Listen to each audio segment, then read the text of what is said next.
سے تک آپ اپنے دادا حضرت عبدالمطلب کی یہاں پرورش پاتے رہے. کچھ عرصے بعد آپ کے دادا حضرت عبدالمطلب کا بھی انتقال ہو گیا. اب آپ اپنے چاچا ابو طالب کی پرورش میں چلے گئے. اب یہ چاچا ابو طالب یہ آپ کے وہ چاچا تھے کہ ان کا مکے میں ایک اثر و رسوخ تھا. مکے میں ان کا ایک مقام تھا. مکہ کے لوگ ابو طالب سے ڈرتے تھے. کیوں؟ آپ بڑے سردار تھے, آپ کی ہر بات مانی جاتی تھی, آپ جس بات کا حکم دیتے تھے وہ بات کی جاتی, جس بات سے منع کرتے تھے اس بات سے روک دیا جاتا تھا. اب ابو طالب کی آپ پرورش کرتے رہے تو حضور صلی اللہ علیہ وسلم نے انہی دنوں میں اسلام کی تبلیغ بھی کرنا شروع فرما دی, اسلام کو پھیلانا شروع کر دیا. تو مکہ کے لوگوں کو جب پتہ چلا کہ حضور صلی اللہ علیہ وسلم اسلام کی تبلیغ کر رہے ہیں تو مکہ کے لوگوں نے حضور کو اور حضور کے صحابیوں کو تنگ کرنا شروع کیا. تو ابو طالب کو جب یہ خبر لگی کہ حضور کو, میرے بھتیجے کو اور میرے بھتیجے کے صحابیوں کو تنگ کیا جا رہا ہے, تو آپ نے اپنے بیٹے حضرت علی کو, ابو طالب کے بیٹے حضرت علی تھے, حضرت علی کے ہاتھ میں تلوار پکڑائی اور کہا یہ محمد یہ میرا بھتیجا نہیں, یہ میرا بیٹا ہے. اگر اس کی طرف کوئی آنکھ اٹھا کے دیکھے تو اس کی آنکھیں نکال دینا, کوئی ہاتھ بڑھائے تو اس کا ہاتھ کاٹ دینا. حضرت علی اپنے بیٹے کے ہاتھ میں تلوار پکڑاتے ہیں. ابو طالب اور کیا کہتے ہیں کہ اگر کوئی اس کی طرف آنکھ بڑھا کر دیکھے تو اس کی آنکھ نکال دینا, اگر اس کی طرف کوئی ہاتھ بڑھائے تو اس کا ہاتھ کاٹ دینا. مکہ کے لوگ ڈر گئے. ابو طالب کی وجہ سے مکہ کے لوگ حضور کو پریشان نہیں کرتے تھے. ایک دن انہوں نے ابو طالب کو بلایا اور کہا کہ آپ اپنے بھتیجے سے کہیں کہ آپ اسلام کی تبلیغ چھوڑ دیں, ہمارے جو آباء و اجداد کا دین تھا اسی پر عمل کریں گے, ہم اسلام مسلم کو نہیں مانتے, ہم وہی بت شکنی جو ہم کرتے تھے, بت پجاری, ہم وہی کریں گے.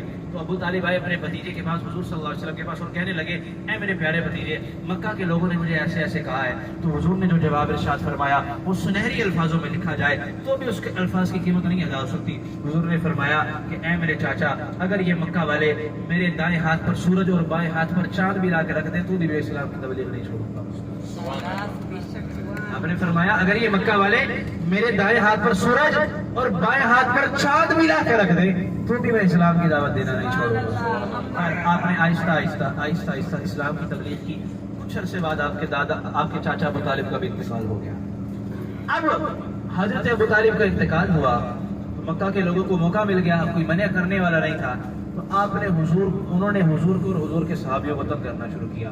حضرت صدیق اکبر کو قید کر دیا گیا, کافی سارے صحابوں کو قتل کر دیا گیا, کافی سارے صحابوں کے اوپر گرم پانی ڈال کے ان کی کھال اتار لی گئی. اتنا تنگ کیا کہ اب حضور نے فرمایا کہ میں مکہ میں نہیں رہ سکتا, مکہ میں میرا گزارا نہیں ہوتا, لہٰذا مکہ کے جو ارد گرد کے قبیلے ہیں وہاں جا کر اسلام کی دعوت دینا ہوگی. تو آپ نے سب سے پہلے طائف کے سفر کا ارادہ فرمایا. آپ نے ارادہ کیا کہ اب میں طائف میں جا کر اسلام کی تبلیغ کروں گا. اس سفر میں آپ کے ساتھ آپ کے غلام حضرت زید بن حارثہ تھے. یہ زید بن حارثہ وہ غلام ہیں کہ یہ بچپن سے حضور کے ساتھ تھے, اور ایسے ساتھ تھے کہ لوگ ان کو حضور کا بیٹا کہتے تھے. بچپن سے حضور کے ساتھ تھے, ایسے ساتھ تھے کہ لوگوں کو نہیں لگتا تھا یہ حضور کے غلام ہے, لوگوں کو لگتا تھا یہ حضور کے بیٹے ہیں. لیکن جب قرآن پاک کی آیت نازل ہو گئی کہ اے ایمان والو, جو تمہارے لیے پالک ہے, جو تمہاری ستیلی اولاد ہے, ان کو تم اپنے نام کے ساتھ نہیں بلکہ ان کے اصل والدین کے نام سے پکارو, تب ان کو زید بن حارثہ کہا جاتا تھا, زید بن محمد کوئی نہیں کہتا تھا. ورنہ ان کو یہ کہتے تھے کہ یہ زید محمد کے بیٹے ہیں.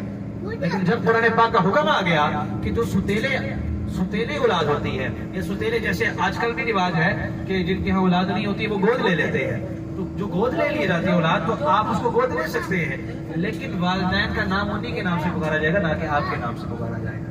تو خیر حضرت زید بن حارثہ آپ کے ساتھ ہے, اور یہ زید بن حارثہ وہ زید بن حارثہ ہے کہ قرآن پاک میں ان کا نام آیا ہے. کسی صحابی کا اور قرآن پاک میں نام نہیں آیا, اس صحابی کا قرآن پاک میں نام آیا ہے. 22ویں سپارہ سورۃ الاحزاب, فلما قضى زید منها, حضرت زید بن حارثہ رضی اللہ تعالیٰ عنہ, ایک ہی صحابی کا نام آیا. تو خیر یہ آپ کے سفر میں آپ کے ہمراہ تھے. اب آپ طائف کے سفر کے لیے پہنچے.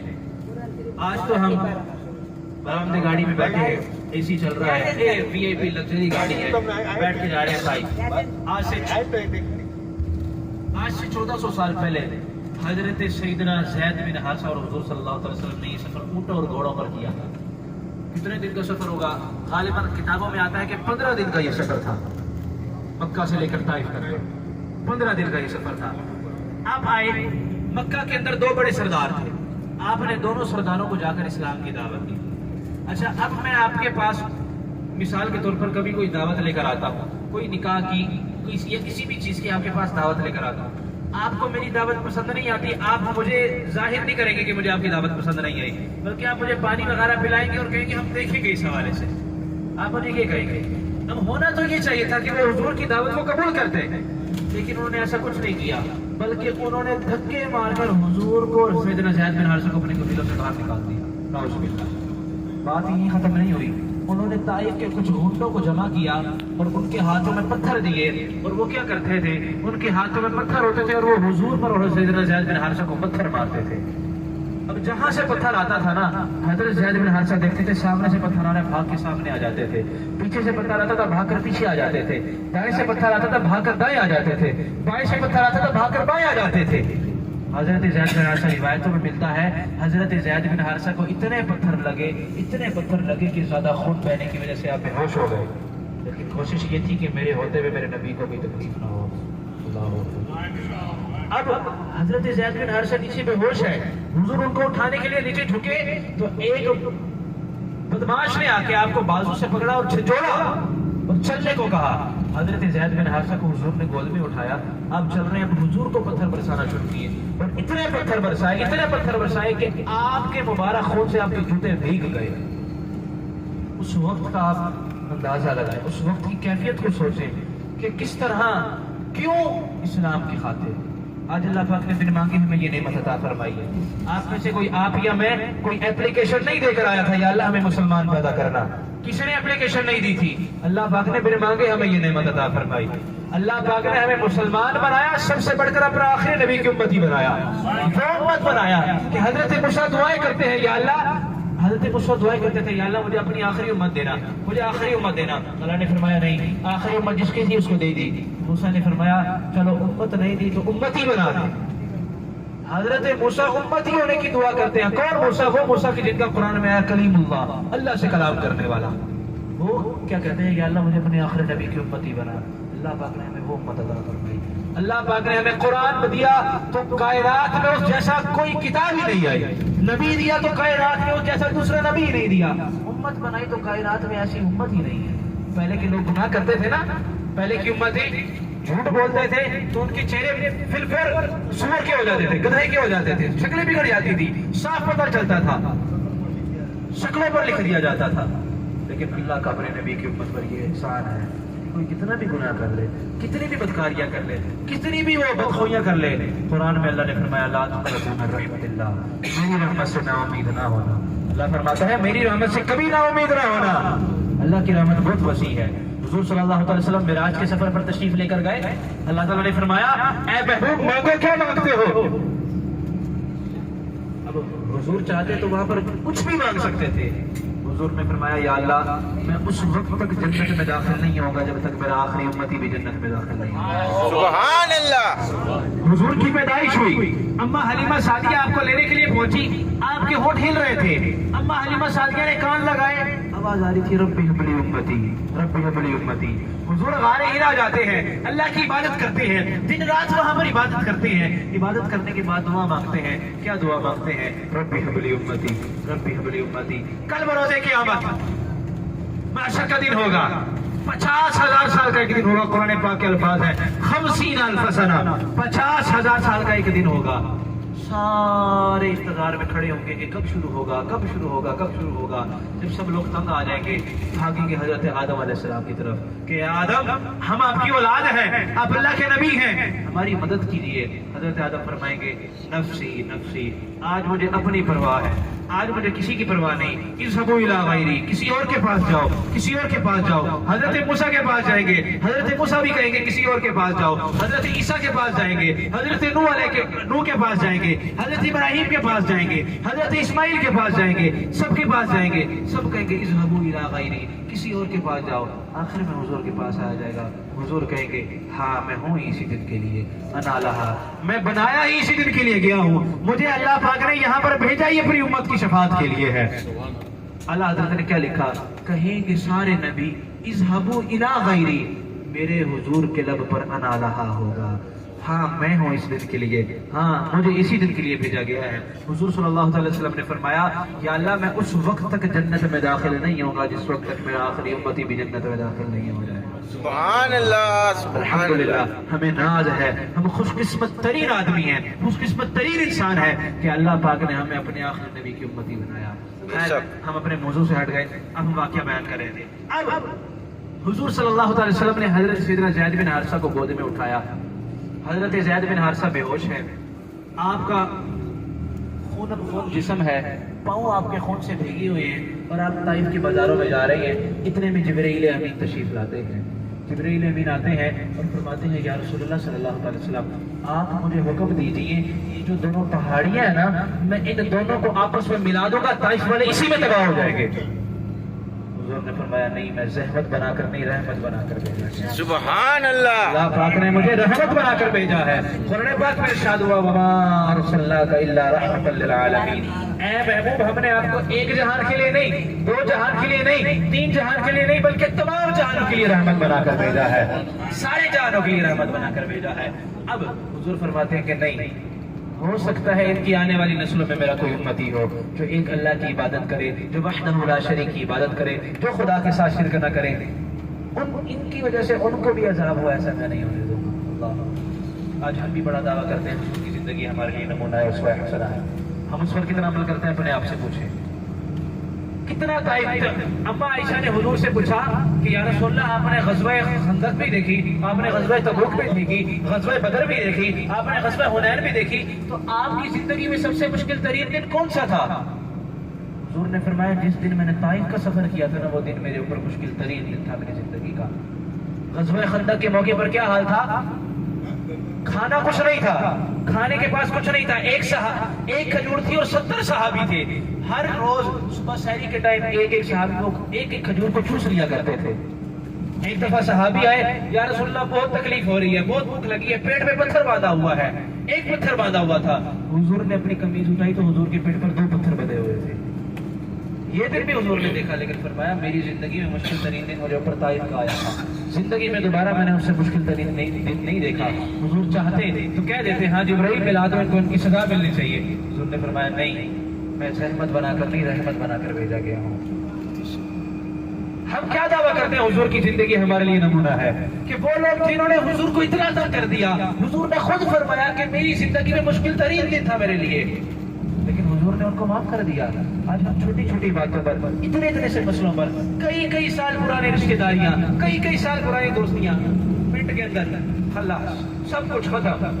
ہمارے داداؤں پر داداؤں کی جو رشتہ داریاں چلتی آ رہی ہوتی ہیں، دوستیاں چل رہی آ رہی ہوتی ہیں، ختم کرنے میں 1 منٹ نہیں لگتا، جوڑنے میں سال لگ جاتے ہیں، صدیاں لگ جاتی ہیں، ختم کرنے میں 1 منٹ نہیں لگتا۔ خیر ہمارا موضوع نہیں ہے، اپنے موضوع کی طرف آتے ہیں۔ اب حضور صلی اللہ علیہ وسلم طائف کے بازاروں سے ہوتے ہوئے ایک باغ کے اندر تشریف لاتے ہیں۔ وہ باغ کس کا تھا؟ وہ باغ بھی آپ کے جانی دشمن عتبہ بن ربیعہ کا تھا۔ عتبہ بن ربیعہ یہ بھی غزوہ بدر کے موقع پر ذلیل ہو کر مارا گیا۔ غزوہ بدر کا بھی بڑا عظیم واقعہ ہے کہ اس رات ہجرت کی رات جنہوں نے میٹنگ کی تھی نا، آپ نے سنا ہوگا مکہ کی زیارات میں کہ ہجرت کی رات ایک میٹنگ ہوئی تھی کہ ہم نے ایسے حضور کو مارنا ہے، ایسے حضور کو شہید کرنا ہے۔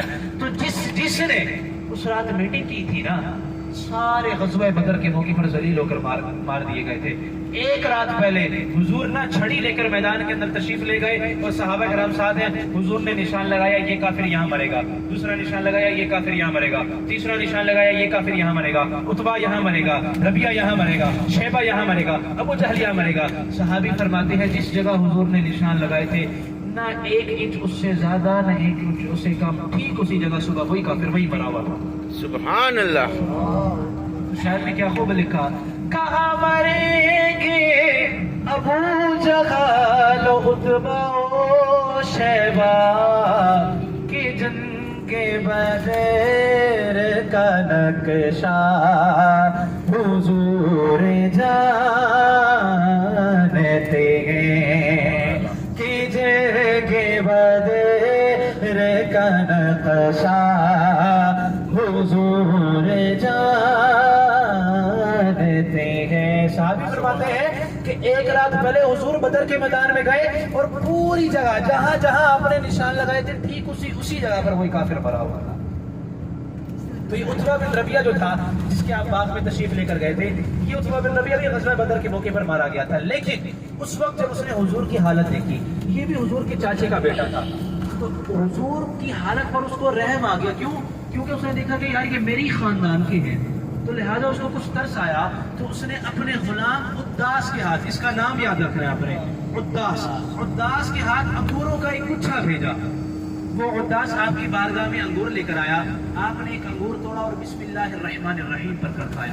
جب اس نے بسم اللہ الرحمن الرحیم سنی نا، تو وہ عداس کہنے لگا خدا کی قسم میں نے آج سے پہلے اس کا کلام نہیں سنا. بتائیں آپ نے مجھے کیا پڑھا؟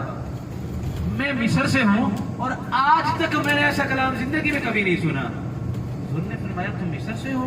کہنے لگا ہاں میں مصر سے ہوں. تو حضور نے فرمایا آج سے کئی سو سال پہلے مصر میں ہمارے ایک بھائی گزرے ہیں، نام ہوا ہے حضرت یونس علیہ السلام. یہ سنتے ہی اس کے حیران ہو گیا، پریشان ہو گیا کہ ہاں میں بچپن سے ان کے واقعات سنتا آ رہا ہوں، لیکن آپ تو آج تک کبھی مصر گئی نہیں، آپ کو کیسے پتا چلا کہ حضرت یونس علیہ السلام ہوئے ہیں؟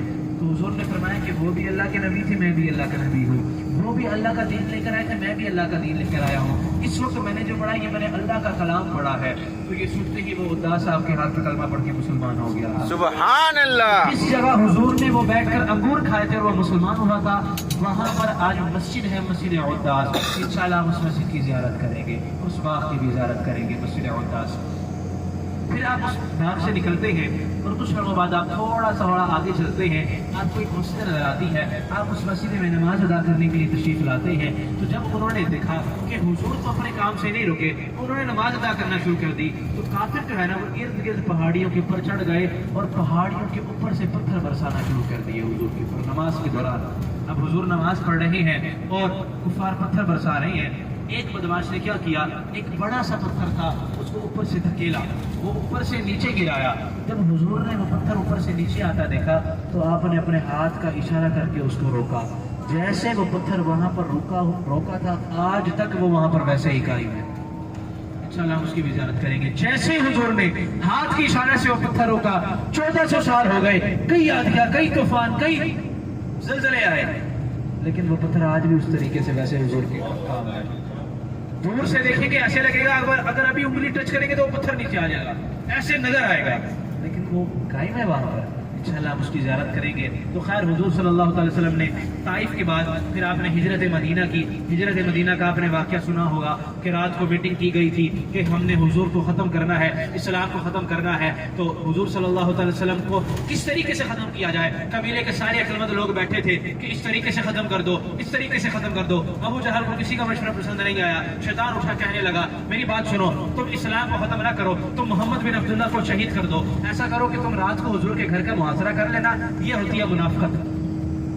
کیا کہا؟ رات کو حضور کے گھر کا محاصرہ کر لینا، جب رات کو حضور سو جائیں تو تم حضور کو سوتے ہوئے شہید کر دینا. جو مسلمان ہو چکے وہ پہلے شور مچائیں گے، پھر ہم ان کو خون بہا دے دیں گے، ہدیہ دے دیں گے، وہ بیٹھ جائیں گے، ہم ان کو بھی مار دیں گے. اب جب حضرت علی کو، حضور کے جو داماد تھے، آپ کو پتا چلا کہ رات میں حضور پر حملہ کرنے کا پلان بنایا گیا ہے، آپ بھاگے بھاگے حضور کی خدمت میں آئے، کہنے لگے یا رسول اللہ میں نے سنا ہے کہ رات میں آپ پر حملہ کرنے کا پلان بنایا گیا ہے. حضور فرماتے ہیں اے علی تم نے صحیح سنا، اس لیے آج کی رات ہمیں حکم ہوا ہے، ہم نے مکہ سے مدینہ ہجرت کر جانی ہے. اے علی تم نے ایک کام کرنا ہے. یا رسول اللہ کام کیا ہے؟ ایسا کرنا مکہ کے لوگوں کی کچھ امانتیں ہمارے پاس موجود ہیں، تم ایسا کرنا رات کو میرے بستر پر سو جانا، صبح اٹھنا، مکہ کے لوگوں کو ان کی امانتیں دینا اور مدینے آ جانا. توجہ کیجیے گا، مکہ کے لوگ یہ وہی لوگ تھے جو رات کو ابو جہل کے گھر میں بیٹھ کے میٹنگ کر رہے تھے کہ کس طریقے سے حضور کا اور اسلام کا خاتمہ کیا جائے. لیکن حال کیا ہے؟ حال یہ ہے ان کی امانتیں حضور کے پاس موجود ہیں. مکہ کے لوگ بے شک حضور کے جان کے دشمن تھے، نعوذ باللہ حضور کو قتل کرنے کی کوششوں میں تھے، لیکن پھر بھی ان کی امانتیں حضور کے پاس موجود تھی، کیونکہ وہ جانتے تھے ان جیسا صادق و امین اس پوری دنیا میں دوسرا موجود نہیں. اللہ پاک نے ان جیسا دوسرا پیدا ہی نہیں فرمایا. اب یہاں پر ایک اور نقطہ علماء نے لکھا کہ ہمارا کوئی رشتہ دار، ہمارا کوئی جاننے والا، ہمارا کوئی فیملی ممبر، ہمارا کوئی بڑا، ہمیں پتا ہو کہ رات میں اس پر حملہ ہونا ہے، وہ ہمیں بلا کر کہے کہ تم رات کو میرے بستر پر سو جانا، میں چلا جاؤں گا. ہم اس کے بستر پر سوئیں گے؟ کبھی بھی نہیں. ہم کہیں گے تمہارا جینا، تمہارا لڑنا، تمہارا مرنا تمہارے ساتھ، میں اس میں نہیں آتا. لیکن بعد میں کسی نے حضرت علی سے پوچھا نا علی آپ کو زندگی میں کبھی سکون کی نیند بھی آئی ہے؟ اور میں زندگی میں ایک رات سکون کی نیند آئی تھی. وہ کون سی رات تھی؟ وہ ہجرت کی رات تھی جو میں حضور کے بستر پر سویا تھا. سبحان اللہ. آپ کو نہیں پتا تھا رات میں حضور پر حملہ کرنا ہے, حضور کو شہید کرنا ہے؟ فرمایا پتا تھا نا, لیکن حضور ایک بات ارشاد فرما کر رہے تھے. وہ بات کیا تھی؟ حضور نے فرمایا تھا اے علی سو جانا, صبح اٹھنا, امانتیں دینا اور مدینے آ جانا. تو میں نے سوچا تھا اے علی آج کی رات سکون سے سو, موت تیرا کوئی نقصان نہیں پہنچا سکتی. بے شک باہر کافر کھڑے ہیں, ہاتھوں میں ننگی تلواریں لیے کھڑے ہیں, لیکن حضور مجھے فرما گئے ہیں کہ میں نے رات کو سونا بھی ہے, صبح اٹھنا بھی ہے, امانتیں بھی دینی ہے اور مدینے بھی آنا ہے. سبحان اللہ. یہ صحابہ کرام کے عشق رسول, حضور سے صحابہ کا عشق کرنے کا انداز کہ کس طریقے سے حضور صلی اللہ علیہ وسلم سے صحابہ کرام عشق کیا کرتے تھے. اب حضور صلی اللہ علیہ وسلم اپنے گھر سے باہر تشریف لائے, پلان کے مطابق ہاتھ میں 40 کفار کی تلواریں لیے کھڑے تھے. کفار بھی وہ کفار تھے جن کا قبیلے میں بہادری اور شجاعت میں ایک نام تھا, ایک مقام تھا. اس سے نہیں لڑنا, بڑا بہادر آدمی ہے, ہاتھ میں ننگی تلوار لے کر اس نیت کے ساتھ کھڑا تھا, رات کو جیسے ہی موقع ملے گا حملہ کر کے حضور کو شہید کر دوں گا. اب حضور نے کیا کیا؟ اللہ کے حکم سے زمین پر ہاتھ مارا. بعض روایت میں آتا ہے کنکریاں, بعض روایت میں آتا ہے مٹی. آپ نے مٹھی بھری, سورہ یاسین کی ابتدائی آیات پڑھ کر کفاروں کے سروں پر پھینکی. اللہ پاک نے اس کا تذکرہ قرآن پاک پارہ 9 سورۃ الانفال میں ارشاد فرمایا, وما رمیت اذ رمیت ولکن اللہ رمی. اے محبوب, جو آپ نے کنکریاں پھینکی تھی وہ آپ نے نہیں بلکہ اللہ نے پھینکی تھی. اس کا کیا نتیجہ ہوا؟ جیسے ہی حضور نے ان کافروں کی طرف وہ کنکریاں پھینکی, وہ لوگ جو چاقو چبند ہو کر کھڑے ہیں, ہمیں رات کو موقع ملے ہم رات کو سوتے ہوئے پھر حضور پر حملہ کریں گے. حضور جاگتی آنکھوں میں ان کے سامنے سے ایسے گزر گئے جیسے وہ اندھے ہو گئے. رات کے اندھیرے میں ایسے گزر کر چلے گئے جیسے دن کی روشنی میں جایا جاتا ہے. سبحان اللہ. حضور کھڑے شخص نے کہ یہ منظر دیکھ لیا. جب حضور وہاں سے چلے گئے نا تو شخص ان کے پاس آیا, کہنے لگا تم یہاں کیوں کھڑے ہو؟ کہنے لگے ہم یہاں پر حضور کو شہید کرنے کے لیے کھڑے ہیں. اچھا کب کرو گے؟ رات کو جب سو جائیں گے تب کریں گے. اچھا سو جائیں گے تب کرو گے؟ ہاں تب کریں گے. کہنے لگا حضور تمہارے سروں پر مٹی ڈال کے یہاں سے کب کے جا چکے ہیں. جب انہوں نے اپنے سر جاڑے تو وہ مٹی سے بھرے ہوئے تھے. پھر انہوں نے حضور کا پیچھا شروع کیا. سیدنا صدیق اکبر اور حضور صلی اللہ علیہ وسلم نے غار ثور کا سفر کیا. آپ نے سنا ہوگا 5413 فٹ کی بلندی تھی. اب کیا ہوا تھا آپ نے سنا بھی ہوگا, میں دوبارہ سنا دیتا ہوں, چلے ایمان تازہ ہو جائے گا. اب ہوا کیا تھا؟ سیدنا صدیق اکبر, اچھا مدینہ جو ہے نا, مدینہ ہے شمال کی جانب, یعنی کہ مثال کے طور پر میں آپ کو دیتا ہوں, مدینہ ہے مکہ سے اس طرف دائیں طرف اور جبل ثور ہے بائیں طرف. اب مدینہ جانا تھا, چاہیے تو یہ تھا اس طرف جانا چاہیے مدینہ کی طرف, لیکن حضور نے پہلے جبل ثور کا سفر کیا, وہاں سے گھوم کے پھر مدینہ کی جانب گئے. اب ہوا کیا؟ رات کا وقت تھا, 2 ہستیاں تھیں, ایک سیدنا صدیق اکبر تھے, ایک حضور تھے. اگر تاریخ میں آپ یہ ہجرت مدینہ کا چیپٹر کھول کے دیکھیں نا تو سیدنا صدیق اکبر کی عشق کی داستان سن کر ایمان مچل جاتا ہے کہ کس طریقے سے سیدنا صدیق اکبر نے اپنا سب کچھ حضور پر قربان کر دیا تھا. اب ہوا کیا تھا؟ سیدنا صدیق اکبر کبھی حضور کے دائیں چلتے ہیں, کبھی حضور کے بائیں چلتے ہیں, وہی طائف والا حضرت زید بن حارثہ والا کام. کبھی حضور کے آگے چلتے ہیں, کبھی حضور کے پیچھے چلتے ہیں. حضور فرماتے صدیق کیا کرتے ہو؟ کبھی آگے آ جاتے ہو, کبھی پیچھے آ جاتے ہو, کبھی دائیں آ جاتے ہو, کبھی بائیں آ جاتے ہو. تو سیدنا صدیق اکبر نے جو جواب ارشاد فرمایا نا, آپ فرماتے ہیں یا رسول اللہ, جب مجھے لگتا ہے کہ دشمن آپ کے دائیں جانب سے حملہ کرے گا تو میں دائیں آ جاتا ہوں. پھر مجھے لگتا ہے نہیں دشمن آپ کے بائیں جانب سے حملہ کرے گا تو میں بائیں آ جاتا ہوں. پھر مجھے احساس ہوتا ہے کہ نہیں اگر دشمن سامنے سے آ گیا تو میں سامنے آ جاتا ہوں. پھر مجھے احساس ہوتا ہے نہیں اگر دشمن پیچھے سے حملہ کر دیا تو میں پیچھے آ جاتا ہوں. یا رسول اللہ, میں نہیں چاہتا دشمن حملہ کرے اور صدیق موجود نہ ہو. صدیق کی موجودگی میں دشمن حملہ کرے, میرے نبی کو کوئی تکلیف ہو, ایسا میں نہیں ہونے دوں گا. ابھی میں نے آپ کو بتایا طائف میں آپ کے غلام حضرت زید بن حارثہ کا بھی یہی حال تھا. جہاں سے پتھر آتا تھا حضور کو لگنے کی بجائے اپنے سر پر لے لیتے تھے. یہ ہے صحابہ کرام کا عشق کرنے کا انداز. صحابہ کرام کا عشق کرنے کا انداز حضور صلی اللہ علیہ وسلم سے جس انداز میں آپ وہ عشق کر کے گئے نا, ہم ویسا عشق کرنے کا سوچ بھی نہیں سکتے. سورہ حدیبیہ کے موقع پر جب حضور صلی اللہ علیہ وسلم 1400 صحابہ کرام کے ہمراہ وہاں پر تشریف فرما ہے, عمرہ کرنے کے لیے آئے تھے. مکہ کے کافروں نے آپ کو انٹر نہیں ہونے دیا, تو انہوں نے اپنا ایک جاسوس بھیجا اور کہنے لگے کہ یار دیکھ کر تو آؤ حضور اور ان کے صحابی وہاں پر کیا کر رہے ہیں. تو حضرت جابر بن عبداللہ کو بھیجا گیا تھا. اس وقت وہ ایمان نہیں لائے تھے. حضرت جابر بن عبداللہ اس وقت ایمان نہیں رہے تھے. کافروں کا یہ رواج تھا کہ وہ اپنا ایک بڑا قاصد بناتے تھے کہ جس بھی بڑے بادشاہ کی بارگاہ میں بھیجنا ہوتا تھا نا تو ایک ہی بندے کو بھیجتے تھے. تو حضرت جابر بن عبداللہ کو ہی کسی بڑے گورنر کے پاس, کسی بڑے سردار کے پاس یا کسی بڑے بادشاہ کے پاس بھیجنا ہوتا تھا تو حضرت جابر ہی جایا کرتے تھے. تو حضرت جابر کو بھیجا گیا, جاؤ دیکھ کے تو آؤ ان کے صحابی اور حضور کیا کر رہے ہیں, کہیں وہ جنگ کی تو پلاننگ نہیں کر رہے, کہیں جنگ کرنے کی کوشش تو نہیں کر رہے. حضرت جابر بن عبداللہ آئے,